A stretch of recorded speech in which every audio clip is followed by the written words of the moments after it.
नमस्कार, भातगाउँ विशेषमा स्वागत छ। म शकुन्तला। आजको भातगाउँ विशेषको यस श्रृङ्खलाको पाहुना हुनुहुन्छ सुप्रसिद्ध कार्टुनिस्ट तथा साहित्यकार एवं निवृत्तमा सेवानिवृत्त शिक्षक दामोदर सुवाल। उहाँसँग आज हामी कार्टुन मार्फत प्रस्तुत हुने विभिन्न प्रकारका व्यङ्ग्य र उहाँले लेख्ने गर्नुभएको र सुनाउने गर्नुभएको जनपक्षीय साहित्यका विषयमा तथा उहाँले आफ्नो लामो समय जीवनको लामो समय चाहिँ जुन पेशामा उहाँ आबद्ध हुनुभयो शिक्षण पेशा, उहाँले बटुल्नुभएका शिक्षण पेशामा आबद्ध भएर बटुल्नुभएका विभिन्न अनुभवहरूका विषयमा आज हामी केही परिचर्चा गर्ने प्रयास गर्नेछौँ। आउनुहोस् उहाँलाई पनि कार्यक्रममा स्वागत गरौँ। दामोदरजी, तपाईँलाई आजको कार्यक्रममा आजको श्रृङ्खलामा स्वागत छ। नमस्ते, धन्यवाद। हजुर एक बहुआयामिक व्यक्तित्व हुनुहुन्छ। एक सुप्रसिद्ध कार्टुनिस्ट, साहित्यकार एवं सेवानिवृत्त शिक्षक रहनु भएको छ। साथै सिनियर ग्राफिक्स डिजाइनर रहनु भएको छ मिडिया प्लसमा। हजुर। अहिलेको समय चाहिँ तपाईँले कसरी व्यवस्थापन गरिरहनु भएको छ र केमा चाहिँ व्यस्त रहनु भएको छ, त्यो चाहिँ बताइदिनुहोस् न। अहिले सेवानिवृत्त भएपछि मलाई लाग्थ्यो मैले फ्रिडम पाएँ। अब त्यो सेवामा रहँदा जुन हामीले एउटा नियममा बसेर गर्नुपर्थ्यो नि, त्यसबाट म फ्री भएँ भनेर मैले सोचेको थिएँ, तर त्यस्तो नहुने रहेछ। अब सेवानिवृत्त हुनुभएको 4 वर्ष भयो। हजुर हजुर। 38 सालदेखि एउटा जवानीको उमेरमा 24 वर्षमा हुँदाखेरि कसरी चाहिँ तपाईँ शिक्षण पेसामा आबद्ध हुनुभयो? तपाईँको रहर थियो वा करले हो, कसरी वा संयोगले चाहिँ तपाईँ शिक्षक बन्नुभयो? वास्तवमा संयोगै भन्नुपर्छ त्यसलाई। मेरो शिक्षक बन्ने त्यस्तो कुनै चाहना त थिएन। त्यो बेला हाम्रो जस्तो समाज छ, त्यो समाजबाट हुर्केका थोरै मान्छेहरूको जीवनको एउटा उद्देश्य हुन्छ। तर म साँच्चै भने हो भनेदेखि मेरो त्यो बेलाको उद्देश्य आर्टिस्ट बन्ने थियो। अनि विभिन्न कारणले गर्दाखेरि, घरको पाबन्दीले गर्दाखेरि पनि मैले त्यो आर्टको विद्यार्थी बन्न पाइनँ। अनि त्यसै क्रममा मैले इन्टरमिडिएट, हामी प्रमाणपत्र तह भन्छौँ, त्यो सकाएपछि त्यतिकै खाली थिएँ मैले कतै जागिर पनि खोज्नेतिर लागिनँ। अनि साथीहरूले अफर गर्नुभयो टिचरको लागि, ल तिमी टिचर हुन आउनु भन्नुभयो। अनि म त्यतैतिर लागेँ र टिचिङमा लाग्दै नानीहरूको जुन माया, उनीहरूले देखाउने माया प्रेम हो, जुन आदर हो, त्यसले गर्दाखेरि मैले टिचिङ पनि छोड्न सकिनँ। पछि मलाई 1-2 ठाउँबाट प्राइभेट सेक्टरबाट त्यसरी जबको अफर पनि आएको थिए, तर मैले नानीहरूको मायालाई त्याग गर्न सकिनँ। त्यसैबाट लागेँ भएँ। हजुर, जुन कार्टुनिस्ट बन्ने तपाईँको सपना थियो र परिवारको बाधाको कारण, अवरोधको कारण, उहाँको स्वीकृति बिना चाहिँ तपाईँले कार्टुनिस्ट बन्न चाहनु भएन त्यो बेलामा। तर अहिले आएर एकजना आर्टिस्टको रूपमा तपाईँ रहनु भएको छ, परिचय बनाइसक्नु भएको छ, प्रतिष्ठा कायम गरिराख्नु भएको छ। र त्यो यात्रा चाहिँ कसरी सुरु भयो कार्टुनिस्टको रूपमा? कार्टुनको सिलसिलामा मैले सम्झनै पर्ने एकजना व्यक्ति हुनुहुन्छ, गजेन्द्र बहादुर सर। म विद्यार्थी निकेतनमा पढ्दाखेरि स्कुलमा पनि टिचरहरूले मलाई चित्र लेख्न जान्ने भएको हुनाले माया गर्नुहुन्थ्यो। साथीहरूको बिचमा पनि म त्यतिकै प्रेमिली भएँ। अनि 2035-36 सालतिर शिक्षकहरूको आन्दोलन चलिरहेको थियो। अनि त्यो बेला एक दिन गजेन्द्र सरले मलाई बोलाउनु भयो र उहाँले मलाई माया पनि गर्नुहुन्थ्यो। अनि म गएँ र ल यस्तो यस्तो तरिकाको एउटा चित्र बनाउनु पर्यो, कार्टुन बनाउनु पर्यो भनेर भन्नुभयो। त्यो बेला शिक्षक आन्दोलन उत्कर्षमा थियो र एउटा पक्ष चाहिँ त्यो उत्कर्षमा पुगिरहेको आन्दोलनलाई बिसाउनेतिर थियो र अर्को पक्ष चाहिँ त्यो आन्दोलनलाई अझै अगाडि बढाउनुपर्छ भन्ने त्यस्तो सोच थियो त्यो बेला। अनि त्यही विषयलाई लिएर गजेन्द्र सरले ल यस्तो यस्तो एउटा चित्र बनाउनु पर्यो भन्नुभयो। अनि उहाँले भन्नुभए अनुसार मैले बनाएँ। त्यो बेला चैत्र महिना थियो, सायद बिस्केट पनि नजिकै थियो। अनि त्यो हाम्रो भक्तपुरको लिङ्गो भ्याउने छ नि, त्यही लिङ्गोको चित्र। अनि एउटा पक्षले थाल्नेतिर अर्को पक्ष उठाउनेतिर त्यसरी त्यो कार्टुन बनाएँ। त्यो मेरो पहिलो कार्टुन हो।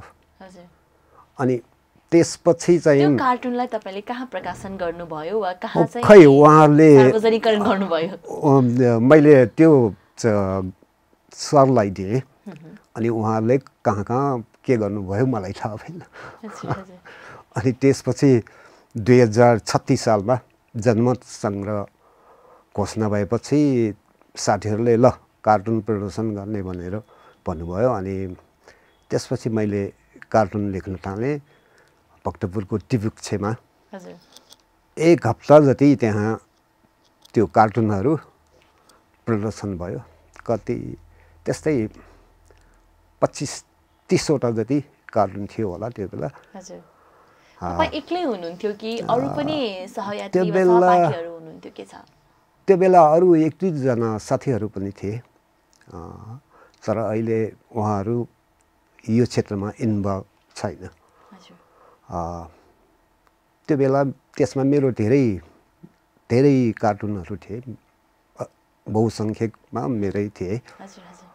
अनि यसरी कार्टुनको मेरो यात्रा सुरु भयो। त्यसपछि चाहिँ 2038 साल सायद 81 तिर होला, नेपालीमा मलाई याद छ 81 तिरै हो। अफगानिस्तानमा रुसी अतिक्रमण गरेर त्यहाँ बाबरा करमाल भन्ने राष्ट्रपति, रुसको रुचि अनुसारको राष्ट्रपति स्थापना गरे। अनि त्यसैको विरुद्धमा साथीहरूले कार्टुन प्रदर्शन गर्ने निर्णय गरेर मलाई चाहिँ कार्टुन लेख्न भने। अनि मैले त्यही अनुसार अफगानिस्तानमा जुन रुसको कब्जाको विरुद्धमा विभिन्न कार्टुनहरू बनाएँ। र अहिलेको विशाल बजारको यो पश्चिमी, अहिले काठमाडौँको विशाल बजारको पश्चिमी साइडमा त्यो बेला एउटा त्यस्तै 4-5 फिटको पर्खाल मात्रै थियो। अहिले त त्यहाँ पसलहरू छन्। अनि त्यही पर्खालहरूमा टाँगेर प्रदर्शन भयो। अनि त्यसपछि त्यहाँ हप्ता दिन जति नै, सायद हप्ता दिन त्यस्तै 5-6 दिन त्यहाँ प्रदर्शन भयो। त्यसको खुब चर्चा भयो पत्र पत्रिकाहरूमा। अनि त्यसपछि त्यहाँबाट बनेपामा प्रदर्शित गर्यो। अनि त्यसपछि पाटन क्याम्पसको गेटको पर्खालमा त्यो कार्टुनहरू टाँस्ने क्रममा प्रहरीले हस्तक्षेप गर्यो र कार्टुनहरू सबै जफत गरे। अनि नुच्छेभक्त कमा भन्ने साथीलाई पक्राउ गरे र 6 महिनाको सुरक्षा कानुन अन्तर्गत जेलमा हाले। त्यसरी सुरु भयो। विकृति, विसङ्गति, यो शोषण दमनका विरुद्धमा तपाईले कार्टुन मार्फत जुन विरोध जनाउनु भयो, जुन व्यङ्ग्यात्मक रूपमा जुन साङ्केतिक विरोध बिना आवाज चित्र मार्फत जुन विरोध गर्नुभयो त्यो गरिएको विरोधले जनतालाई बुझाउन कतिको सजिलो भयो कतिको चाहिँ गाह्रो भइरहेको छ अब निश्चय पनि कार्टुन दर्शक या हेर्ने पाठकहरूले कार्टुन हेर्दाखेरि रमाइलो मान्छन् र यसो हेर्दाखेरि सजिलो पनि देखिन्छ एउटा फिगर हुन्छ दुईटा फिगर हुन्छ त्यो यहाँ अगाडि पनि देखिरहेछ देख्न सक्नुहुन्छ यस्तो फिगर हुन्छ त्यो एकैछिनमा बनाउन सकिन्छ जस्तो लाग्छ तर त्यो होइन त्यसको लागि एउटा मेरो अनुभवमा एउटा कार्टुन तयार गर्नको लागि 3-4 दिन लाग्छ धेरै कुराहरुको विषयवस्तुको घटनाक्रमको चाहिँ अध्ययन गर्नुपर्छ त्यो हुनैपर्छ हरेक देशमा भइराख्ने सामाजिक गतिविधि राजनैतिक गतिविधिहरूको अपडेट हुनु जरुरी नै छ त्यसो भएन भनेदेखि लेख्न सकिँदैन र अब त्यो विषय पाएपछि पनि त्यसलाई कसरी प्रस्तुत गर्ने भन्ने कुरा त्यो धेरै इम्पोर्टेन्ट कुरा हुन्छ त्यो कार्टुन लेख्ने बेला त्यो हाम्रो पाएको विषयलाई कसरी प्रस्तुत गर्ने चित्रमा त्यो धेरै च्यालेन्जिङ एउटा चित्र मार्फत प्रस्फुटन गर्नको लागि चाहिँ धेरै गाह्रो छ गाह्रो छ त्यो धेरै च्यालेन्जिङ पोइन्ट भनेकै त्यही हो अनि त्यो माइन्डमा सेट भइसकेपछि यसरी गर्ने भन्ने कुरा जुन एउटा आइडिया हुन्छ नि त्यो आइसकेपछि अनि त्यो चित्रमा अगाडि देखिरहेको छु महाजाली चाली त्यो एकचोटि सन्दर्भ एकचोटि बताइदिनुहोस् यो हाम्रो देशका ठुला पार्टीहरूका नेताहरूको सुरुवाती जुन किचलो थियो नि 4 साल अब त्यो नेताहरूको बिचमा जुन आरोपहरू थियो मलाई लाग्छ त्यो समाजको लागि नभएर व्यक्तिगत जुन तसल छ नि हामी नाकको लडाई भन्छौँ नि हो नाक भन्नाले आफ्नो व्यक्तिगत अहम त्यही भएर इगो हुन्छ नि पर्सनल इगो त्यसैको लडाई हो त्यसैको लडाईँबाट सुरु भएको हो अब यसमा पनि त्यो बेला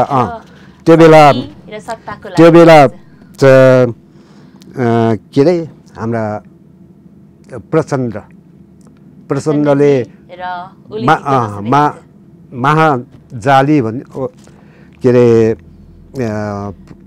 हाम्रा ओलीबाले जाली प्रचण्डलाई जाली मान्छे भन्यो अनि प्रचण्डले महाजाली भन्यो त्यो नाकको लडाई हो त्यहाँ देश र जनताको लागि नभइकन उनीहरूको इगो पद र प्रतिष्ठामा बस्ने जुन इगो हो जुन आकाङ्क्षा हो त्यसको लडाई मात्रै हो अब त्यही लडाईले गर्दाखेरि जनताले दुःख पाइरहेछन् त्यसो अब त्यस्तै गरेर अब हाम्रा ओलीबा भन्नुहुन्छ म भ्रष्टाचार सुन्न पनि सुन्दिनँ गर्न पनि दिँदैन त्यसरी भन्ने बेलामा त्यो हो तर व्यवहारमा त्यो छैन उहाँले भ्रष्टाचारी आरोपित मान्छेहरूलाई त्यसको हो होइन भन्ने जाँचबुझसम्म पनि गर्न दिएन अनि त्यसैले अब यो इन्टरनेसनल ट्रान्सप्यारेन्सी इन्टरनेसनलले नेपाललाई भ्रष्टाचारी देश घोषणा गर्यो नि अब त्यही बेला मैले लेखेको थिएँ अनि यो अवार्ड भ्रष्टाचार 2077 ओलीबा हामीले जित्यौँ भनेर त्यो ट्रफी लिएर बालुवाटारतिर दौडिरहेको अब यो ठुला पार्टीका ठुला पदमा बस्ने नेताहरू पनि सबै त्यस्तै खालका छन्। हजुर, जुन चित्रकलाको मार्फत यो देशमा भएको विकृति, विसङ्गति, राजनीतिक अराजकताको लागि जुन कुराहरू तपाईँले प्रस्फुटन गर्नुहुन्छ जनताकै लागि भनेर, तर पत्र पत्रिकाको एउटा कुनामा सार्वजनिकरण हुने त्यो चित्र, त्यो कार्टुनले कार्टुनिस्टहरूको व्यावसायिक जीवन अघि बढिरहेको छ कि छैन, सकिन्छ कि सकिँदैन, तपाईँको विश्लेषण के छ? अब मैले सुरुवाती बेला केही पत्र पत्रिकाहरूमा पनि दिएँ, जस्तो मातृभूमि साप्ताहिकमा मैले झन्डै 2-3 वर्ष काम गरेँ र त्यस्तै मजदुर र श्रमिक मा पनि मैले कार्टुनहरू दिएँ र त्यो बेलाको हिसाबले भन्ने हो भनेदेखि कार्टुनिस्ट भएर जीवन गुजारा गर्न मुस्किल हुन्थ्यो त्यो समय। तर अहिलेको समयमा पर्याप्त अवसरहरू छन्, पत्रिकाहरू पनि थुप्रै छन् र त्यसको कार्टुनहरूको मूल्य पनि राम्रै जिन्दा रहेछन्। तर मैले चाहिँ आजसम्म त्यसरी तपाईँले माग नगर्नु भएको हो कि वा पत्र जुन यो पत्रिका प्रकाशनले चाहिँ तपाईँले नदिनु भएको हो? मैले कि त्यो आवश्यकै परेन तपाईँलाई? त्यो पनि होइन, मैले चाहिँ खासै अब यसलाई सेवामूलक ढङ्गले नै लिइरहेको छु।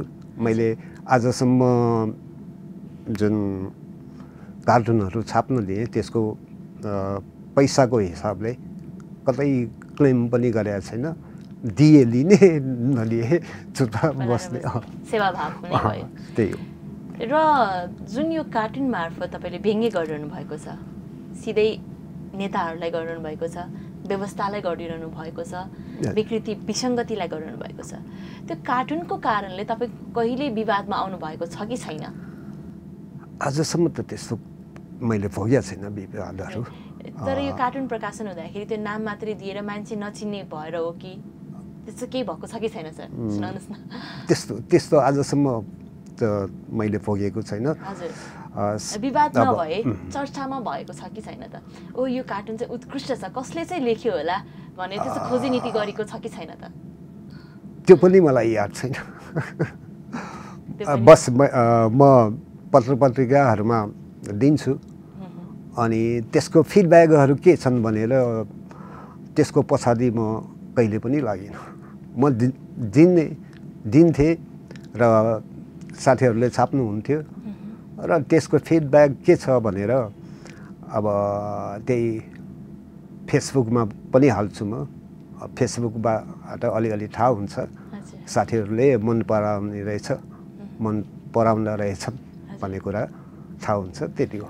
अहिले जुन भन्नुभयो हजुरले, अवसरहरू धेरै छन्, पत्रिकाहरू धेरै छन् र डिजिटल मार्केट पनि रहेको छ र डिजिटलाइज पनि भइसकेको अवस्थामा हरेक पत्रिकाको लागि चाहिँ तपाईँले छुट्टा छुट्टै गर्नुहुन्छ कि वा एउटै कार्टुन एउटै चित्र चाहिँ सबैमा उठाउनुहुन्छ, के छ? जुन यो सेवाभावले गरिरहनु भएको छ भन्नुभयो। म चाहिँ यो पत्रिकाको लागि यस्तो लेख्ने, त्यो पत्रिकाको लागि यस्तो लेख्ने भन्ने कुरा छैन। मेरो जुन भिजन छ, मैले बोकिआएको जुन भिजन छ, त्यही भिजन अनुसार लेख्छु र साथीहरू, पत्रकार साथीहरूले मन पराए छाप्नुहुन्छ, मन नपराए त्यो डस्टबिनमा राख्नुहुन्छ। त्यसमा मलाई कुनै एप्लिकेसन त्यो मेरो कर्तव्य लेख्ने हो, म लेखिरहन्छु होइन। अब चाहे त्यो कसैले नछाप्दैमा मेरो मेहनत त खेर जान्दैन। मेरो सार्वजनिकरणको लागि होइन, आफ्नो व्यक्तिगत सन्तुष्टिको लागि, आफ्नो इच्छा पूर्तिको लागि र जनतालाई सुशिक्षित गर्नकै लागि तपाईँले रचना गरिरहनु भएको छ, कार्टुन सृजना गरिरहनु भएको छ। म त्यसैको लागि गरिरहेको छु। कमिक्सको रूपमा विकास गर्नुभएको छ कि छैन यो कार्टुनहरूलाई? कमिक्स चाहिँ मैले पहिले हाम्रो भक्तपुर मासिकमा नगरपालिकाले प्रकाशन गर्ने भक्तपुर मासिकमा पहिले केही अङ्कहरूमा मैले कमिक्सहरू पनि दिएको थिएँ र त्यो पछि चाहिँ त्यसलाई निरन्तरता दिन सकिनँ। त्यसको लागि पनि धेरै मेहनत चाहिन्छ, कथा बनाउनु पर्यो अनि त्यसैलाई चित्रमा ढाल्नु पर्यो, धेरै मेहनत लाग्छ अनि समय दिन सकिनँ मैले त्यसमा। म टिचिङमा लागेपछि टिचिङतिर पनि धेरै तयारी गर्नुपर्ने हुन्छ अनि त्यसैले बच्चाहरूको भविष्य जोडिएको हुन्छ एक शिक्षकसँग। हजुर हजुर, त्यही भएर अब गयो लक्ष्य समाएर ल पढ भनेर हामीलाई पढाए जस्तै अहिलेको जमानामा त्यसरी पढाउनु हुँदैन। हामीलाई त लट्ठी टिचर आउनुहुन्थ्यो क्लासमा, लट्ठी हलाउनुहुन्थ्यो, ल पढ यो टपिक्स पढ भन्नुहुन्थ्यो, बस त्यसरी हामी हुर्केका पढाइमा। जुन यो अब तपाईँले कुराकानी गर्दा गर्दै यो पढाइको विषय पनि ल्याउनु भएको भएर म पढाइसँग एकचोटि जोडिन चाहन्छु। जुन तपाईँले अनुभव सुनाउनु भयो, पहिला हामीलाई लट्ठी लिएर सरले पढ भनेर पढाउनु भयो तर त्यो मैले गरिनँ भन्नुभयो। पहिलाको शिक्षण प्रणाली र अहिलेको शिक्षण प्रणालीमा के कति सुधार भएको छ र अहिलेको यो नेपालमा भइरहेको शिक्षा प्रणालीमा के कस्ता कमजोरी छन् र सुधार के गर्नुपर्छ जस्तो लाग्छ एक शिक्षक भएको नाताले? अहिले त धेरै डिफ्रेन्सेसहरू देखिन्छ। हाम्रो जमानामा हामीलाई के चाहिँ ख भनेर पढाउँथ्यो अनि त्यही भएर हामीले फ्युचरलाई फुटुरे भन्छौँ, त्यसरी हामी भन्छौँ किनभनेदेखि हामीलाई पढाएकै त्यस्तै। अब त्यो जमानामा त्यसरी पढायो र हामी बिग्र्यौँ।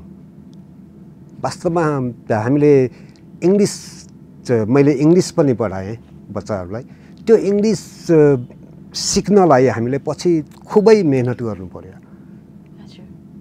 अब हामीलाई त्यही के चाहिँ ख भनेर पढाउनु भयो अनि हामीले फ्युचरलाई पनि फुटुरे भनेर भन्यौँ, प्रोनाउन्स गर्नु पर्यो। तर त्यो बेलाको त्यो स्थितिबाट अहिले धेरै राम्रो भइरहेछ। नानीहरूलाई अहिले प्र्याक्टिकल ओरिएन्टेड क्लासहरू हुन्छन्। अहिले सैद्धान्तिक सुधार त भएको छ तर जुन व्यवहारिक रूपमा हुनुपर्ने त्यो जुन संस्कारको विकास हुनुपर्ने थियो तर पहिलाको तुलनामा अहिले त्यो संस्कारको विकास नभएको भन्ने पाइन्छ नि। त्यसमा पनि अलिक हो। पहिले हाम्रो जमानामा धेरै कथाहरू लिटरेचरहरू पढ्नु पर्थ्यो। हामीले इङ्ग्लिसका लिटरेचरहरू, नेपाली लिटरेचरहरू पढ्थ्यौँ हामी र त्यसले हामीलाई एउटा नैतिकताको बोध पनि गराउँथ्यो। अब अहिलेको जमानामा त्यस्तो लिटरेचरहरू ज्यादै थोरै मात्रै पाइन्छ आजको पाठ्यांशमा र त्यसले गर्दाखेरि नानीहरूमा त्यो नैतिकता बोध गराउने त्यस्तो बिकाउ शिक्षा प्रणालीको विकास भएको हो। त्यही हो। अब अहिलेको वास्तवमा अहिलेको शिक्षा प्रणाली भनेको हामीले वैदेशिक कामदारहरू उत्पादन गर्ने शिक्षा प्रणाली हो अहिलेको।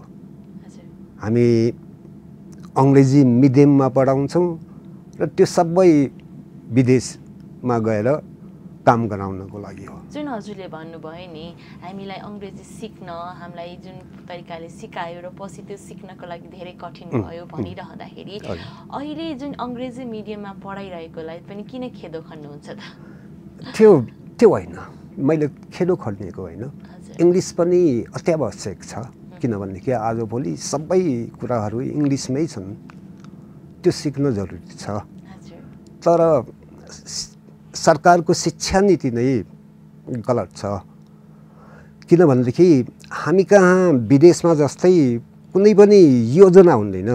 विदेशमा अब आउने वर्षमा कतिजना इन्जिनियरहरू तयार गर्ने हो, त्यो एउटा प्लान हुन्छ। कति डाक्टरहरू उत्पादन गर्ने हो, त्यो प्लान हुन्छ। त्यही अनुसार उनीहरू त्यहाँ शिक्षा नीतिमा त्यही अनुसारको नीतिहरू लागू हुन्छ। हामी कहाँ त्यो त्यस्तो छैन। अब त्यही भएर अब सरकारले देशमा रोजगारी पनि उत्पादन गर्न सकिरहेको छैन, बढाउन सकिरहेको छैन।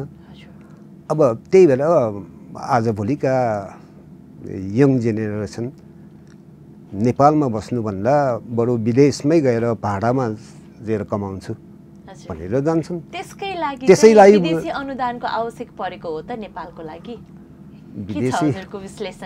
विदेशी अनुदान भन्दा पनि हाम्रो देशको स्रोत र साधनलाई उचित रूपले प्रयोग गरेको खण्डमा हाम्रै देशमा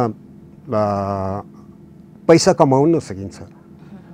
अब सपोज भनौँ न, आज मेरो यहाँ एउटा कार्टुन पनि छ यसै विषयमा,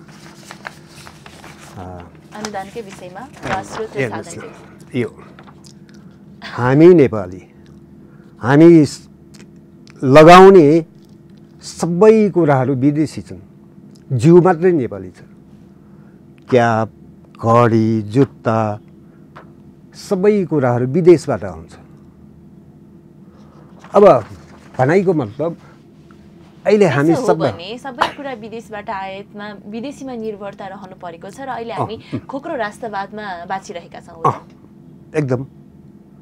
अब हामी पहिले निर्यात गर्थ्यौँ, जस्तो कि अहिले यो भदौ महिनामा पहिले म सानो छँदा टोलभरि रातो हुने गरी खोर्सानी सुकाइराख्थ्यो र मलाई लाग्छ भक्तपुरबाट मात्रै 10-15 ट्रकहरू खोर्सानीको बोकेर इन्डिया जान्थ्यो।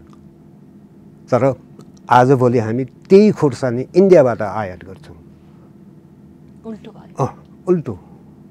यो किन त? सरकारको भिजन नै छैन, नीति नै छैन। यहाँका किसान, हामी कृषि प्रधान देश भन्छौँ, किसानहरूलाई कुनै त्यस्तो आवश्यक सुविधाहरू छैन। नेताहरूको पहुँचमा भएका नाउँमात्रका किसानहरूले सहयोग पाउँछन्। पुँजीपतिहरू नै झन् धनी भइरहेका निश्चित। जुन यो कुराहरू भन्नुभयो र त्यसैलाई समावेश गरेर फेरि जनतालाई सचेतना दिनुपर्छ भनेर शब्द मार्फत पनि तपाईँले व्यङ्ग्य प्रहार गर्नुहुन्छ। जो शब्द मार्फत तपाईँले साहित्य सिर्जना गरिरहनु भएको छ। तपाईँको विचारमा जनताको निम्ति जुन रसिने साहित्य छ, विकृति विसङ्गतिका विरुद्धमा, राजनीतिक अराजकताका विरुद्धमा जुन प्रस्तुत गर्नुहुन्छ शब्दहरू, जुन खर्चिनुहुन्छ, जुन शब्दहरू मार्फतै साहित्य सिर्जना गर्नुहुन्छ, के त्यो मात्रै जनपक्षीय साहित्य हो त? खासमा के हो त जनपक्षीय साहित्य? त्यो एकचोटि प्रस्ताइदिनुहोस् न मलाई। जनपक्षीय साहित्य भन्नाले मेरो विचारमा त्यसमा विभिन्न मान्छेको विभिन्न धारणा हुन्छ। मेरो विचारमा जनताकै लागि लेखिने जुन रचना हो त्यो नै जनपक्षी हो। किनभनेदेखि जुन तल्लो वर्गले, दुःख भोगेका वर्गहरूले रचिने रचनाहरूमा आम जनताका भावनाहरू, पीडाहरू हुन्छन्। त्यसैले त्यही जनताहरूले लेखेको रचनालाई हामी जनपक्षीय रचना भन्न सक्छौँ। एउटा उदाहरण दिनुहोस् न, कस्तो रचना चाहिँ जनपक्षीय हो? अहिले यो के भनिरहेछ नि, राजनीतिक विसङ्गति र त्यसको लागि लेखिने वा राजनीतिकरण भएको कविताहरू, साहित्यहरू मात्रै जनपक्षीय साहित्य हो भन्ने एउटा जनमानसमा एउटा धारणा विकास भइरहेको अवस्थामा कस्तो साहित्य चाहिँ जनपक्षीय साहित्य हो त? तपाईँसँग छ भने एकचोटि दर्शकवृन्दहरूलाई पनि सुनाइदिनुहोस् न। यसमा ठ्याक्कै यस्तो त भन्न सकिँदैन। हजुर, उदाहरण तर जुन साहित्यमा जनताको पीडा, वेदना र जनतालाई उत्साहित गर्ने ठिक तरिकाले अगाडि बढ्न प्रेरित गराउने साहित्य हो। त्यही नै जनताको साहित्य हो। अब साहित्यको बारेमा धेरै पहिले मैले साहित्य लेख्न थालेको बेलामा पनि धेरै विवादहरू हुन्थ्यो। जनपक्षीय साहित्यलाई नाराबाजी साहित्य भनेर हेला पनि गरिन्थ्यो। तर म ती साथीहरूलाई उदाहरण दिएर भन्थे, ल जनताको साहित्य, जनपक्षीय साहित्य, नाराबाजी साहित्य हुने भए माओ सेतुङका साहित्य कविताहरू मलाई बुझाइदिनु भनेर मैले माओ सेतुङका कविता सङ्ग्रह अगाडि राखेर डिस्कस पनि गरेको छु मैले। जनताको साहित्य हुने बित्तिकै त्यो नाङ्गो रुख जस्तो हुनु पनि हुँदैन। रुख भनेपछि त्यसमा हरियाली पातहरू हुनुपर्छ, त्यसले छाया शीतल ताप्ने छाया पनि दिनुपर्छ। मलाई लाग्छ जनताको साहित्य भन्ने बित्तिकै त्यो नाङ्गो रुख जस्तै पनि प्रस्तुत गर्न मिल्दैन। दामोदरका कविताहरू जुन मैले तपाईँको वेबसाइटमा देखेँ त्यहाँ पनि केही पाएँ, यहाँ अगाडि पनि देखिरहेको छु, एकचोटि सुनाइदिनुहोस् न। ठिक छ। पहिले म फोकको गीत, यो हाम्रो यो पेन्डेमिक, कोभिडको पेन्डेमिकको बेला जुन काठमाडौँमा दृश्य देखियो, त्यसलाई लिएर मैले लेखेको हो। त्यही परिदृश्यलाई चाहिँ शब्द मार्फत। फोकको गीत। बिहान बिहान हमाममा नुहाउनेहरूलाई, हमाम भन्नाले हाम्रो यो के अरे इटालीको रोम साम्राज्यमा, रोमन दरबारहरूमा एउटा सानो पोखरी हुन्थ्यो जहाँ गुलाबको जल भयभरका अट्टर हालेर नुहाउने गरिन्थ्यो। हमाम भनेको त्यो पोखरी हो, सानो नुहाउने पोखरी।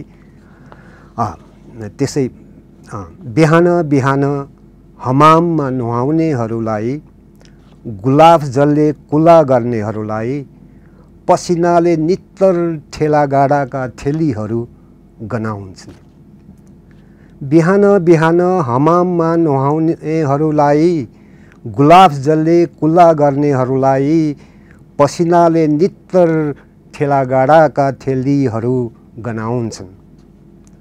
बिहान बिहान ब्रेकफास्टमा बटर मटर रोस्ट टोस्ट ब्रेडमा दलेर खानेहरूलाई, बिहान बिहान ब्रेकफास्टमा बटर मटर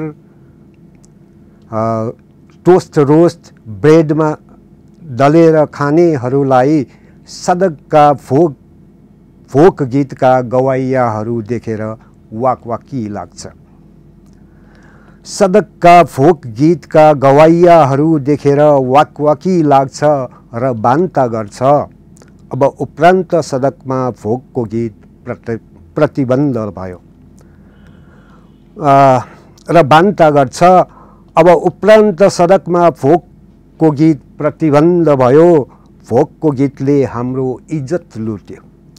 फोकको गीतले हाम्रो इज्जत लुट्यो। तर फोकको गीत फोकाएकाहरू हर मौसममा गाइरहनेछन् तिम्रो उग्र्याई विरुद्ध। तर फोकको गीत फोकाएकाहरू हर मौसममा गाइरहनेछन् तिम्रो उग्र्याई विरुद्ध। मुर्दाबाद मुर्दाबाद मुर्दाबाद।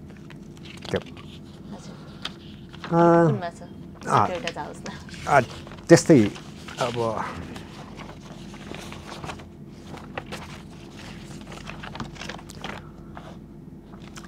त्यस्तै मैले यो हाम्रो अहिले जुन गणतन्त्र आयो र संघीयता पनि आयो वास्तवमा सुरुमा मलाई यो गणतन्त्र यो संघीयतामा मेरो भिन्नै धारणा थियो किनभनेदेखि अहिलेको स्थितिमा हामी नेपालीहरू कक्ष बिनाको जनता भएका छौँ। अब पृथ्वी सूर्य वरिपरि घुम्छ, चन्द्रमा पृथ्वी वरिपरि घुम्छ। अहिले नेपालीहरू त्यसरी घुम्ने कुनै पनि अक्षर छैन नेपालीहरूसँग। सबै हामीले कसलाई आधार मान्ने, हाम्रो आधार के हो र हामी कुनमा चाहिँ आधारित छौँ भन्ने त्यो आधार भेटाइरहेका छैन। अब जस्तो भनौँ न, इन्डियामा गान्धी इन्डियाको अक्षय हुन सक्छ। इन्डियाका जनताहरू गान्धी वरिपरि घुम्छन्। त्यस्तै चीनमा अहिले सीको उसमा चीनको राष्ट्रपति सीको वरिपरि घुम्छन् घुम्छन् र देश अगाडि बढिरहेछ।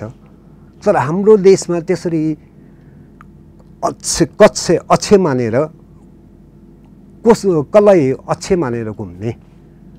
त्यो राजनेता जन्मिएन जसको पछाडि चाहिँ जनता लाग्न सकोस्, जसलाई चाहिँ विश्वास गर्न सकोस्। सबै जनतालाई समेटेर अगाडि बढ्न सक्ने कुनै पनि नेता छैन हामी कहाँ। हामी जनता पनि नेतृत्व हामीले गुमाएका छौँ। अहिले हामी जनता पनि दलीय जनता भएका छौँ। कोही एमालेको जनता आफ्नो व्यक्तिगत स्वार्थ पूर्तिको निम्ति मात्रै, कोही एमालेको जनता, त्यसरी दलीय जनता भएका छौँ। नेपालको जनता हुन सकेका छैनौँ हामी नेपाली हुन सकेका छैनौँ। साँच्चै भन्ने म अहिलेको स्थितिमा हामी साँच्चै नेपाली हुन सकिरहेका छैनौँ। र जुन हाम्रो अस्तित्व जुन चाहिँ एकदम विसङ्गति र धेरै डरलाग्दो स्थिति हो। त्यसैलाई लिएर मैले यो पुरानो कविता हो, मैले केही मञ्चहरूमा पनि पढिसकेको हुँ। अहिले म यहाँ पनि प्रस्तुत गर्छु। गुप्प अन्ध्यारो गुफा जस्तो यो प्रजातन्त्रमा, यो गणतन्त्रमा जुगा जस्ता मान्छेहरू, सुगा जस्ता मान्छेहरू गाउँदा रहेछन् चमेराका अन्ध्यारा गीतहरू, बुँदा रहेछन् माकुराका धरापिला जालहरू, मर्दो छ पञ्चबलीको राङ्गो जस्तै। पञ्चबलीमा राङ्गोलाई कसरी मारिन्छ त्यो हामीले देखिरहेछौँ। रेटेर छेनमा मार्छन्। त्यस्तै छ हाम्रो देश पनि अहिले। मर्दो छ पञ्चबलीको राङ्गो जस्तै, छेन यो देश, मर्दो छ छेन यो भेष। ए झुन्किरी बन्न नसकेका पुतलीहरू, नसकेका पुतलीहरू, ये उज्यालोलाई माया गर्ने पुतलीहरू। छेन उज्याला सपनाहरू मरिरहेको यो छेनमा, छेन उज्याला सपनाहरू मरिरहेको यो छेनमा, छेन स्वप्न द्रष्टाहरू मरिरहेको यो छेनमा। आउँ गाउँ शोक गीत हातमा हात मिलाई, आउँ गाउँ शोक गीत हातमा हात मिलाई। मुर्दाबाद यो प्रजातन्त्र, मुर्दाबाद यो गणतन्त्र। गुप्प अन्ध्यारो यो प्रजातन्त्रमा, यो गणतन्त्रमा गाउँदा रहेछन् चमेराका अन्ध्यारा गीतहरू, बुँदा रहेछन् माकुराका धरापिला जालहरू।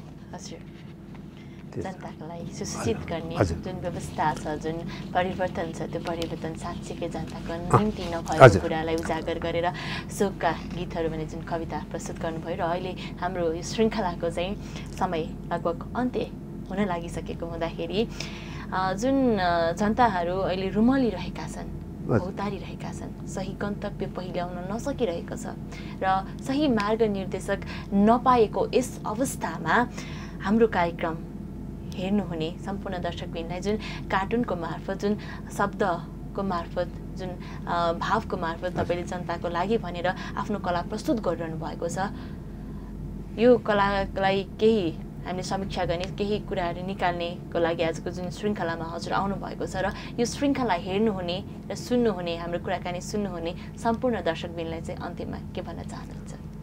म सम्पूर्ण दर्शक मित्र सबैलाई के अनुरोध गर्न चाहन्छु भने अवश्य पनि अहिले हाम्रो स्थिति अँध्यारो छ, हामी अँध्यारोमा छौँ र भोलि उज्यालो पनि पक्कै हुन्छ। त्यो दिन निश्चय पनि आउँछ, तर हामीले पर्खिनुपर्ने हुन्छ। अब अहिले हामी सबैलाई चाहिँदैमा सबै कुरा तुरन्त निर्माण गर्न पनि सकिँदैन, आउँदा पनि आउँदैन। त्यसैले म सबै सम्पूर्ण दर्शक महानुभावहरूमा के अनुरोध गर्न चाहन्छु भनेदेखि हामी आफैले पनि सोचौँ हामी के हौँ र हामी के का लागि हौँ भनेर हामी आफैले पनि मनन गरेर भविष्यको राम्रो उज्जवल भविष्यको लागि हामी अगाडि बढौँ र त्यसको कामना गरौँ र यही मेरो शुभकामना हो। र अन्तमा यहाँ आएर मेरो विचार, मलाई लागेका कुराहरू जुन प्रस्तुत गर्ने मौका दिनुभयो, तपाईँका टिम सबैलाई म धन्यवाद भन्न चाहन्छु। हस्, धन्यवाद छ हजुर। दर्शकबिन, आजको यस भातगाउँ विशेषको यस श्रृङ्खलामा हामीले सुप्रसिद्ध कार्टुनिस्ट, साहित्यकार एवं शिक्षक दामोदर सुवाललाई प्रस्तुत गरेका हौँ र उहाँले आफ्नो जीवनमा भोग्नुभएका र कार्टुनको मार्फत व्यक्त गर्नुभएको र कसरी चाहिँ आफ्नो यो यात्रा सुरु गर्नुभयो र किन चाहिँ गर्नु पर्यो, कुन परिस्थितिमा चाहिँ त्यो कार्टुनिस्ट हुने वातावरण जुड्यो र आफ्नो शिक्षक जीवनमा चाहिँ भोगेका अनुभव, साथै नेपालको शिक्षा प्रणाली कस्तो छ, कस्तो हुनुपर्छ र के भइरहेको छ भनेर छोटकरीमा केही जानकारी दिने हामीले आज प्रयास गरेका हौँ। आजको कार्यक्रम तपाईँलाई कस्तो लाग्यो? कुनै सल्लाह सुझाव भए पक्कै पनि हामीलाई सम्झन सक्नुहुनेछ र अर्को श्रृङ्खलामा अर्को एक पाहुनाका साथ उपस्थित हुने नै छु। भातगाउँ टेलिभिजन हेर्दै रहनुहोला। अहिले बिदा हुन्छु। नमस्कार।